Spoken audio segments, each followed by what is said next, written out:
I'm just saying you do not want to neglect these skills for the fun stuff. It's a huge pet peeve of mine that gyms promote based around attendance, because nobody gives a what belt you are if you're terrible.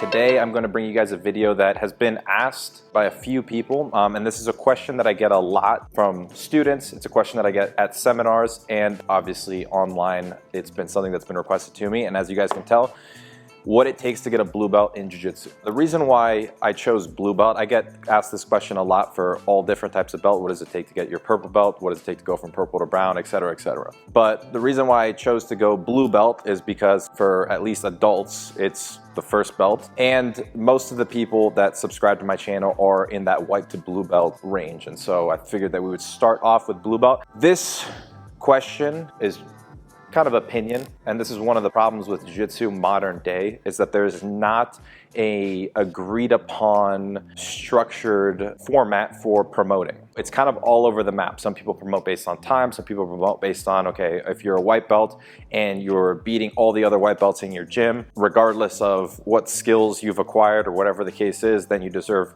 to go to your next belt, etc., etc. Some people test for belts. There's a whole bunch of different, it's all over the map, the reasons why people promote. So this is just my opinion. We're gonna touch on how long it should take. I'm gonna give you guys a little bit more of an average, and what I think that you should know in order to consider yourself blue belt level.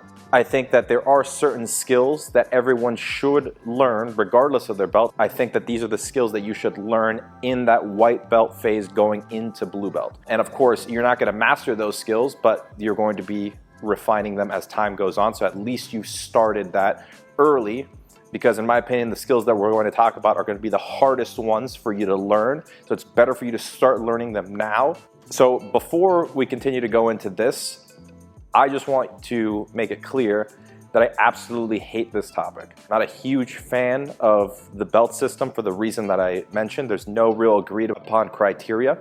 And in addition, there are a ton of variables that make it very, very difficult for you to promote people, especially if you consider just the average jiu-jitsu classroom.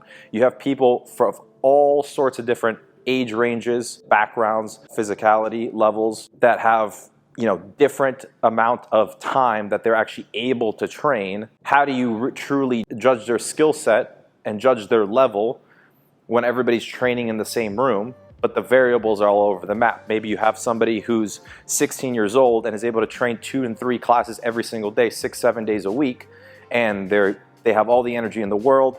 They're very physically capable. They've been doing sports their whole life. And then you have working professional, maybe can only come to an hour class 3 or 4 times a week. Has got some injuries, has family, is working all day long, might not have that same amount of mat time and that youth to be able to gain upon those skills as quickly as the other person. And that goes all over the map with a bunch of different people in the training room, okay? And that's all over the place. And so how do you really see if people are progressing, okay? My way of looking at it, and especially with this belt, is to see, do they know what they have to do in certain positions, and is their mind in the right place, okay? Do they have the right idea? So that's number one. They have to have the right idea, and we have to break certain habits. And then you judge their skill set based upon the people, their own size and their own skill level, okay? Because again, there's tons of factors. Size is a huge factor. Physicality is a huge factor. Youth is a huge factor. Time training, okay? Availability to train is a huge factor. We're gonna dive into that in a little bit. Let's talk about first, how long does it take? This is, again, all over the map. I know people that have been training for 20 years and they haven't gotten their blue belt. I know people that have gotten their blue belt in 2-3 months. I think a good, if you're in jiu-jitsu and you are thinking, okay, what's the average time it's gonna take me to get my blue belt if I'm training consistently? 3, 4, 5 days a week, whatever that means for you. I think 18 months is a good average. It could go anywhere from 7 months to 2 years. And I think that's a range that is very achievable for most people, provided, you know, you don't get injuries and life doesn't get in the way where you're not able to train, things of that nature.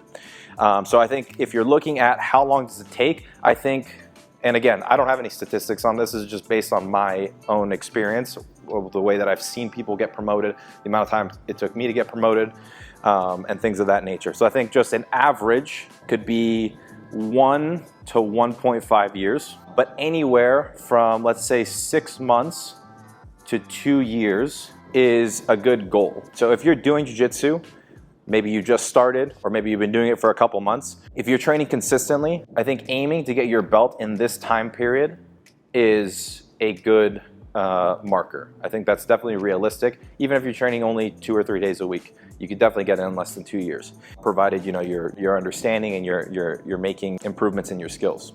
Now, I absolutely don't think about jiu-jitsu and promotions like this at all. I don't look at time. I hate promoting based on attendance. That's one of my huge pet peeves of jiu-jitsu schools, is when they promote based on attendance. I like, surprise promotions and things where it's very individual to the person getting promoted, where it's like, okay, I've identified that you have made progress in this amount of time and it's time for that to be rewarded with a belt. I think that's a better way of going about it. That's just my opinion. A lot of people go based around time. Regardless, it's a good average, okay? And that's a question that I get a lot, is how long is it gonna take me to get my blue belt?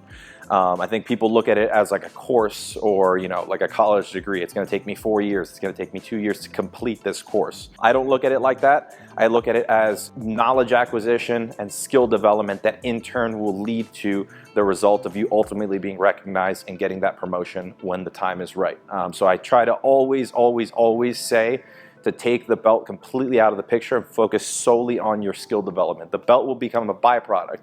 But if you think about it in this way, and this is why, again, it's a huge pet peeve of mine that gyms promote based around attendance, because ultimately the skill is the least important thing. Students are just gonna sign up, punch in their card every single day, 30 days pass, hey, where's my stripe? Doesn't matter what I've learned. I might not even know how to shrimp, but you keep coming to class, you show up, eventually you'll get promoted. I think it's important to see the progression of every single person. Not everybody's gonna learn at the same rate, so it doesn't mean that they should get promoted at the same rate, and that's fine. It's not a big deal, because ultimately it's a long game, okay? You plan on doing this for a very long time. So what should you know? This is also a kind of a tricky question, but I think the skill set more so that I like to see students progressing in, that shows me that they're going in the right direction, getting closer and closer to that belt, is defensive skills primarily, meaning being able to escape from pins, being able to escape from back control and things of that nature, being mounted on, and guard retention.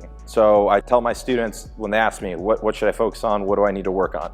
I always tell them, make yourself difficult to pin and make yourself difficult to pass. So those are the first 2 things that I think are gonna be most important. Because if you have those 2 things, the rest of jiu-jitsu is gonna come easy.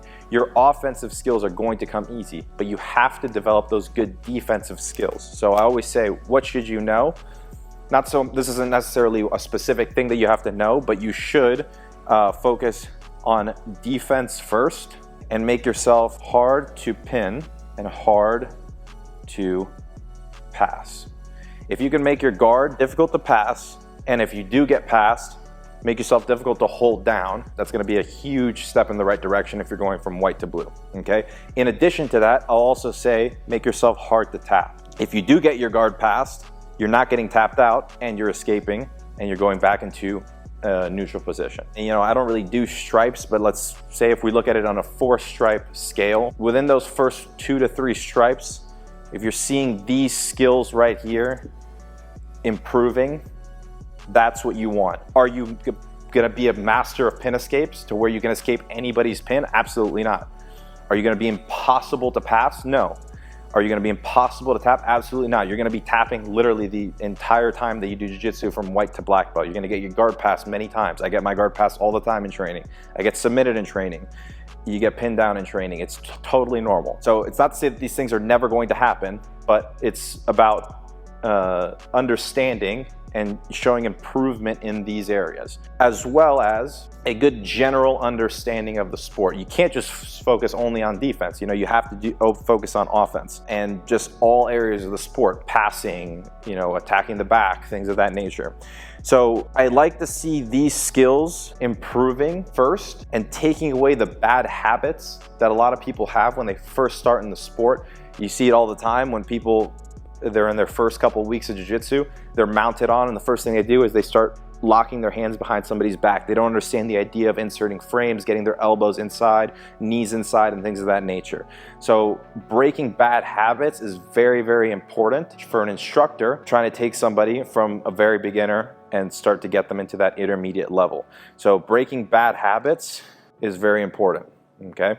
So I like to see habits being broken and good habits being formed, which is more probably a better way of putting it. Make yourself difficult to submit, make yourself difficult to pin, and make yourself difficult to pass. If you can do those things, I think you're in a step in the right direction and you're doing well on your way to a blue belt. Now let's talk about offensive skills, okay? So we talked about defensive, now let's talk about offensive. All this stuff, you should be comparing yourself to somebody your own size and skill level. Somebody with more or less your own experience level, more or less your own size, and even age level as well. I think that's one thing to keep in mind. Offensively, there are tons of different submissions and offensive movements in the sport. Sweeps, guard passes, and submissions, okay, and working from dominant positions.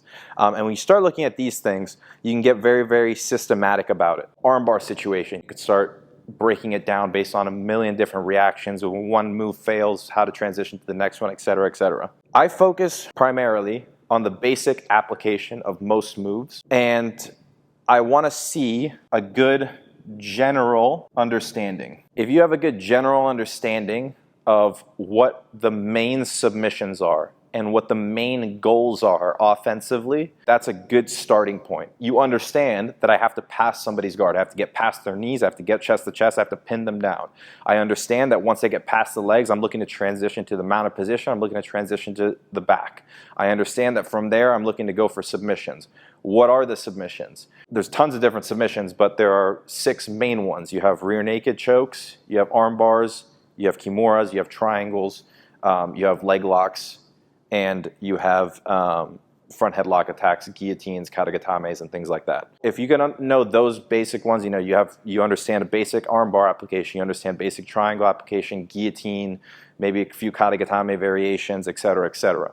I'll even add in, a collar choke for the gi. If you have a good general understanding of what the main moves are and the main objectives in a given position, that to me shows good progress, okay? Are you going to master these skills going from white to blue belt? Absolutely not. But as you progress past that blue belt level, then I think you start to get more and more in depth. You start to look at an armbar situation and you start to see, okay, when I attempt my first armbar, this fails, my training partner gives me a specific reaction, how do I deal with that? And then you can start to add to that system. By no means am I discouraging you going in and studying that stuff from the very get-go. Absolutely, the more knowledge you can acquire, the better. I'm just saying you do not want to neglect these skills for the fun stuff. You want to continue to do the fun stuff. You want to get good at submissions. You want to get good at jiu-jitsu all around, but you want to get a head start on the defensive stuff. Okay, I personally see people at purple, brown, black belt level that have zero knowledge of this stuff all the time. On a regular basis, I see people come into the gym that have been training for years, and they go in and do positional rounds against people that are less experienced than them, but because they don't have that experience and that knowledge in those bad situations, they struggle with people that are less experienced than them. That's not an uncommon thing. You want to really focus on this stuff at all times, but if you can really ingrain that in early, you're going to get a big head start. And of course, you're still learning submissions, you're still learning guard passes, you're still learning sweeps. But the offensive movements, things can get very, very intricate in those positions. And so you want to have a good general understanding and understand the basic applications first. And when you're drilling those well, and when you're seeing yourself entering into those positions, often in sparring, then you can start learning based on that failure. You can start learning based on those reactions and those specific scenarios, and then you can start to develop that system and acquire that knowledge and turn that into a skill set. The main point of all of this is that this, and again, this is my opinion, but this doesn't matter, and this doesn't matter, if you don't have the skills, okay? Nobody gives a what belt you are if you're terrible. So focus on skills first, and then the belt will come after as a byproduct of the skills that you have developed.